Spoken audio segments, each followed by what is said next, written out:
অনেকেই মনে করে একটা মেয়ে কমপ্লিট হয় মা হওয়ার পরে, বাট এই কথাটা আমার পুরোপুরি ভুল মনে হয়। তার কারণ অনেক মেয়ে আছে যারা ফিজিক্যালি বা অন্যান্য কারণে মা হওয়ার জন্য প্রস্তুত না, তার মানে এটা নয় যে তারা অসম্পূর্ণ। আমার তো মনে হয় প্রতিটা মেয়ের মধ্যে মা হওয়ার যে জিনিসগুলো দরকার সেইগুলো নিয়েই জন্মায়। মা হওয়ার জন্য লাগে প্রচুর স্যাক্রিফাইস, অনেক ধৈর্য, সহ্য আর অনেক কেয়ার। সেগুলো আমার মনে হয় প্রতিটা মেয়ের মধ্যেই থাকে, তাই না? সো হ্যালো ফ্রেন্ডস, আরও একটা নতুন সকাল আর আরও একটা নতুন ভিডিও শুরুতেই দেখলে জান মেয়েকে কিছু অ্যাক্টিভিটিস শেখাচ্ছিল। এটা প্রতিদিনকার ঘটনা। যার নতুন নতুন জিনিস শেখায় সেটা তানভি কপি করে, আর এটা আমাদের খুব ভালো লাগে।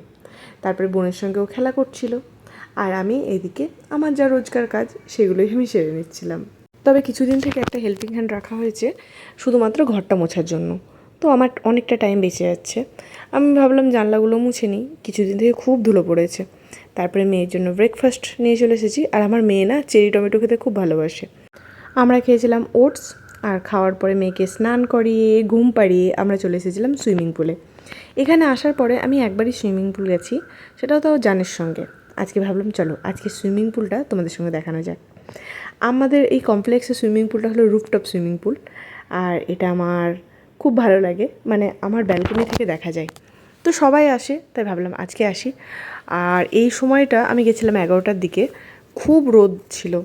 তবে আসার পরে বুঝলাম ইভিনিংয়ের দিকে সুইমিং করাটা বেটার, কারণ এই এত ক্লোরিন থাকে জলের মধ্যে, প্রচণ্ড ট্যান পড়ে এই রোদ্রের মধ্যে।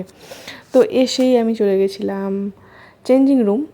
আর দেখো এখানে না শাওয়ারও নেওয়া যায়, চেঞ্জিং রুমটা ভীষণ সুন্দর। আমার বোন ভিডিও করছিল, আর তার মধ্যে এই যে আমরাই ফাজলামি করছিলাম।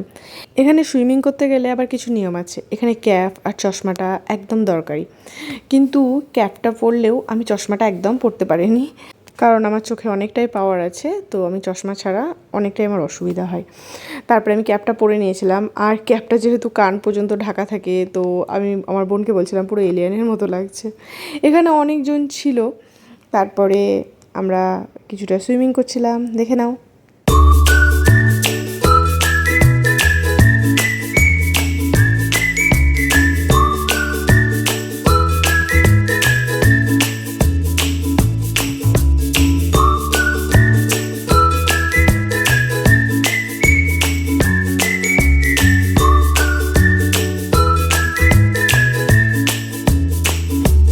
সুইমিং করা শেষ, কারণ এত রৌদ্রের মধ্যে একটুকু ভালো লাগছিল না। তো আমি বোনকে বললাম যে নেক্সট টাইম যখন আসবো তখন খুব সকালে আসবো, না হলে ইভিনিংয়ের দিকে আসবো।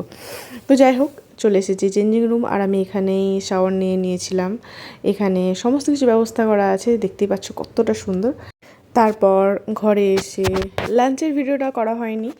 তো বিকেলবেলায় জান আর আমি একটু বাইরে গেছিলাম, কিছু কেনাকাটি ছিল, তো সেটা করার পরে আজকে যেহেতু মাদার্স ডে, তো জান বলল একটা কেক নিতে। তবে আমি ওখানে বেন্টো কেক খুঁজছিলাম, বেন্টো কেক ছিল না, সেই জন্য বড় কেক নিলাম না, কারণ আমরা 3জন বাড়িতে থাকি, আর 3জনে কেউই এত বেশি মিষ্টি পছন্দ করি না, আর কেক থাকলে এতটা বেশি খাবো না, সেই জন্য একটা ছোট্ট পেস্ট্রি নিতে বললাম, যেটা বাড়িতে গিয়ে কাটবো। তারপরে চলে এসেছিলাম ছোট্ট একটা ক্যাফেতে। আর তারপর বাড়িতে আসার পর এই যে কেক কাটিং হচ্ছে, অ্যাকচুয়ালি পেস্ট্রি কাটিং হচ্ছে। এইটা যেহেতু মাদার্স ডে স্পেশাল কেক, তো আমার তো ভীষণ ভালো লাগছিল।